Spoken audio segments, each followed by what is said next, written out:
Со утврден буџет во висина од 7.500.000 денари, Советот на општина Гевгелија на 6-та седница ја усвои програмата за финансирање на спортските активности во општина Гевгелија за 2022 година.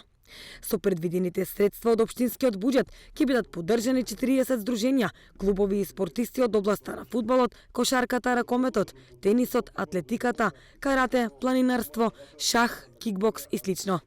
Општина Гевгелија и годинава со финансиска поддршка од 1.600.000 денари од општинскиот буџет ќе настојува да го збогати културниот живот во општината.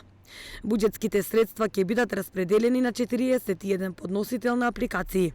Имено на објавениот јавен конкурс се пријавиле 49 апликанти, односно културни установи, здруженја и поединци со своји проекти, од кои се одбиени оние апликанти кои не се од општина Гевгелија.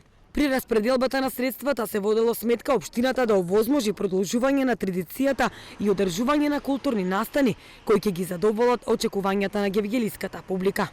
Тоа претпоставува нови форми на добро познатите и прифатени низ годините наназад, како Смоквијада, меѓународен надпревар за млади пијанисти, распијана чаршија, Бош фестивал, активностите на градскиот мешан хор Гортинија и фолклорните уметнички друштва.